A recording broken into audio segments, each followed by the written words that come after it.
പൈങ്ങോട് സർക്കാർ LP സ്കൂളിൽ CCTV ക്യാമറകൾ സ്ഥാപിച്ചു. വെള്ളാമൂർ ഗ്രാമപഞ്ചായത്ത് പ്രസിഡന്റ് ഷംസു വെളിത്തേരി ഉദ്ഘാടനം ചെയ്തു. ഏതായാലും നമുക്ക് ഈ സ്കൂളിന് CCTV ക്യാമറ നൽകാൻ വേണ്ടി പ്രയത്നിച്ചവരെയും അതേപോലെ തന്നെ അതിനുവേണ്ടി ഫണ്ട് അനുവദിച്ച IDBI ബാങ്ക് അംഗങ്ങളെയും ഞാൻ പ്രത്യേകം അഭിനന്ദിക്കുകയാണ്. തീർച്ചയായും ഇതുപോലെയുള്ള സ്പോൺസർഷിപ്പുകൾ വന്നാൽ തന്നെ നമുക്ക് സ്കൂളിലെ വലിയ വലിയ കാര്യങ്ങൾ നടത്താൻ കഴിയുമെന്നുള്ള കാര്യത്തിൽ യാതൊരു സംശയവുമില്ല.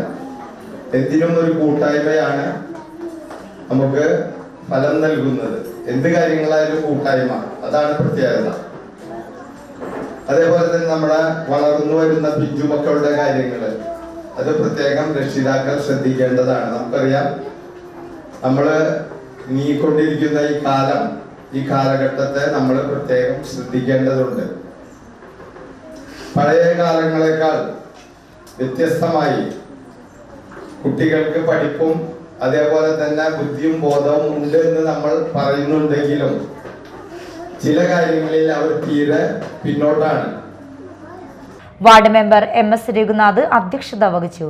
Irinjalakuda IDBI bank assistant general manager Arunkumar മുഖ്യാതിഥിയായിരുന്നു. പ്രധാനാധ്യാപിക KA Sheeba, Daison Nambadiyal, PTA president Nayana Rajan, Nandakumar, Shimna തുടങ്ങിയവർ സംസാരിച്ചു. ഇരിഞ്ഞാലക്കുട IDBI ബ്രാഞ്ച് CSR ഫണ്ടിൽ നിന്നും 75,000 രൂപ ചെലവഴിച്ചാണ് സ്കൂളിൽ ക്യാമറ സ്ഥാപിച്ചത്.